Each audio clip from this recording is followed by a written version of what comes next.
Guest on the show today is Assistant Superintendent of Secondary Curriculum at Jackson Public Schools, Jeremy Patterson. Hi, Jeremy.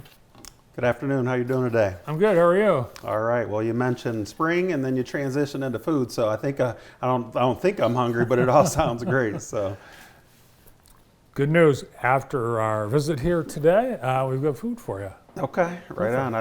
Hopefully they include some of those brownies, oatmeal, chocolate chip. Doesn't matter. I'll go with it. Yeah.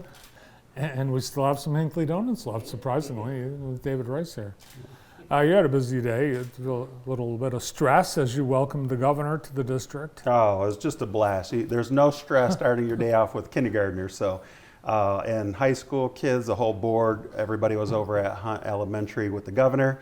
So we're blessed that she came down for another visit with Jackson Public Schools and came down to celebrate March's Reading Month and her investment in education. So Principal Mary Jo Reyes-Shannon always is a gracious host. And Governor Whitmer was able to read to about 50 kindergartners, whole class full of kids, and she was very flattered this morning because the kids were very complimentary of her. She told us she took some questions from the kindergartners. Yeah, she was trying to focus in on the book, and what did they catch about, the great state of Michigan, and have you been to some of these places? And there was some great feedback from the kids, but they just were enamored with how beautiful she was and complimented her hair.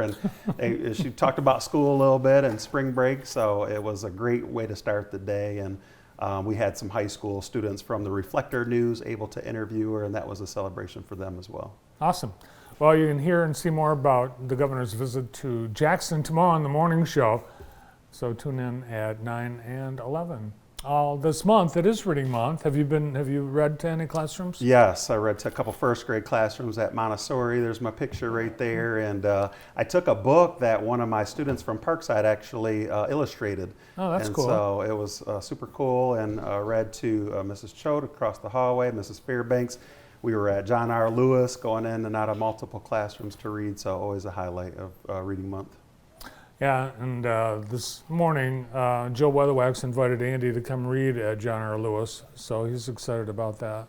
Yeah, it's fun. It takes me back to my elementary principal days. You create these reading goals, and the reading minutes just go through the roof. And another thing I noticed at Hunt today was how beautiful our libraries are. So our partnership with Jackson District Library and the resources that we have for the kids to take advantage of, in addition to like classroom libraries that their teachers display. So kids are reading every day. Yeah, and really it's a big change because we both remember when the libraries were kind of like, do we really even need a library? Oh boy, how terrible. So, we engage with our community, and I think of Parkside where the library comes to us, right, and have access to the library cards and now digital books, since we're a one-to-one district, that kids are encouraged to access books no matter what age they are. So same thing at the high school from K-12, make sure that they're reading. Well, we've got some student accomplishments to celebrate today. Let's start with the music students in the music program. Tradition of excellence is all I think of. They work really hard. We have great leadership in the teaching ranks, and our kids have an opportunity to go out there and shine, and they're just very impressive across the board, but specifically our music program has been traditionally great, and they continue on with that tradition of excellence, so kudos to them.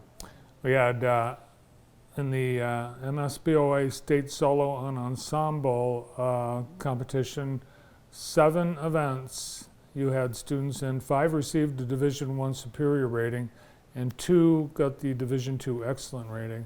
That's pretty cool. Well deserved. And again, K-12 music program, they don't just get great by the time they get to the high school, but it's a system all the way through that our elementaries have a good, strong music program going into Parkside and then Jackson High School. So it's great that they have those opportunities to shine, and they take full advantage of that.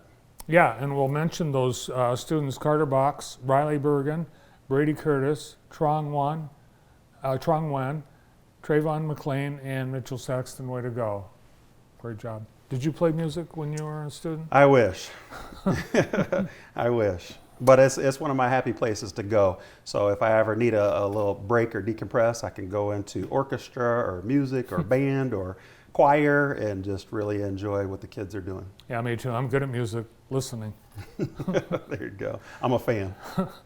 I did not know that you have a DECA program at Jackson High. Yeah, not only do we have a DECA program, we have a record-setting DECA program this year.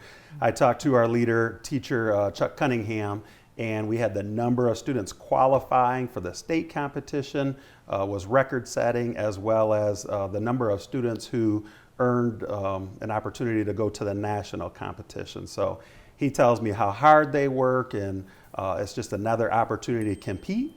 And it's all part of that college and career readiness, that it's not just filling in the blanks, what am I going to do in school, but it's actually the application and what they might want to do for a future career pathway. Yeah, and DECA, it's a sales and marketing club, essentially, right? Yes, and so they have the class and they have the work experience, whether it's co-op or the marketing program at Jackson High School, and then they spend a lot of extra time outside of the school day preparing to compete against other schools.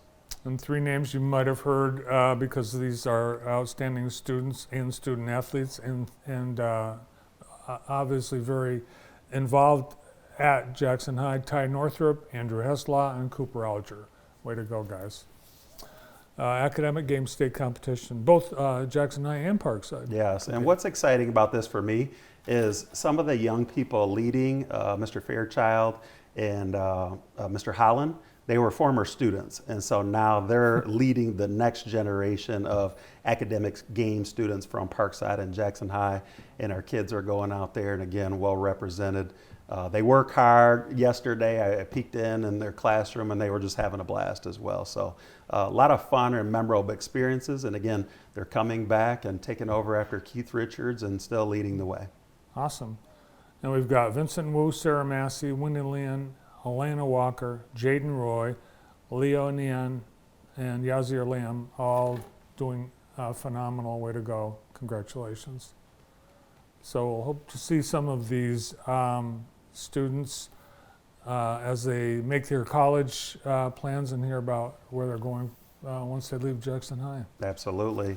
So Decision Day will be coming up, and there'll be a lot to celebrate. Decision Day for 8th graders too. They've got to make their plans to get over to Jackson High. Everybody's got big plans for the next year, and it starts now. So our parents have been in our buildings. I think all the 5th graders have been through Parkside, and the same is coming up next for the 8th graders. Well, we have a step forward. Parents can reach out to the school if they have any anxious kids or they just want to know more about it. So here's the 6th grade flyer, and we do the same thing for the high school. They do like a Viking voyage before school starts. So they have the full lay of the land. Jackson High can be this big castle feature in our community, but helping the students have an opportunity before school starts to navigate the campus is important for parents. So between kindergarten roundup and 6th grade step forward and 8th grade orientation, there's something for everybody to find their way through JPS. Yeah, I know it's intimidating for kids coming from elementary to the middle school and then from middle school to the high school. And is that what the Step Forward program's for? Yes, and so it's who do I need to know, essentially. It's a couple days just to get acclimated. Where's the cafeteria? I don't want to be stressed out about being late for class, or I don't know where I'm going. So instead of having like 800-900 kids in the building, all the attention is focused on the new students and their experience stepping forward. So it's a pleasant one versus, how was your first day at school? I cried and I was lost, and so it's just really intentional on focusing on our new students. And you do the same for kindergartners with Kindergarten Roundup. You actually teach them how to do the juice box. Oh yeah, the juice box and riding the school bus and just really making it exciting as their first experience for not only the students but the families as well. And just have the best of the best staff, so when they get to these buildings during the orientation, they get that personal touch that I know when I drop my child off that they're going to be okay and they know what to do. I ran into a Jackson High graduate, Noah Kay, who lives in New Orleans, home visiting last week, and he said, "Bart, did you know that lacrosse is now a sport at Jackson High?" Wow. And I said, "No." It's just continuation. We always have this motto, if we don't have it, we'll build it. And so that's exactly what happened with lacrosse. Other schools in our conference have had teams, and our students ended up talking, so now we have a collaboration. We have some strong leadership with coaches, and the student interest was there. So now we have a lacrosse team to add to spring sports at Jackson High School. Is that one of your sports? No, I was a baseball guy, so I'm sure I could get out there. I watched the highlights the other day, so got some behind the back moves I think I could bring to the turf. What do they call it? Pitch. Pitch, there you go. Yeah, I saw some kids last fall with lacrosse sticks, so I didn't know that we were going to have a team, but here we go. Or you want to make the announcement, let everyone know what's going to happen next week? Next week is spring break. Spring break, no school. Even if it doesn't feel like spring, right? Second day of spring, but we're all ready for a break. We've worked hard, and once we come back, that end of the school year just blows by pretty quick. So hopefully this last rest and relaxation, do some self-care, take some time off, will be good to finish strong the great school year. Awesome. Well, have a great spring break yourself. Thank you. You as well. Thanks. Assistant Superintendent at Jackson Public Schools, Jeremy Patterson.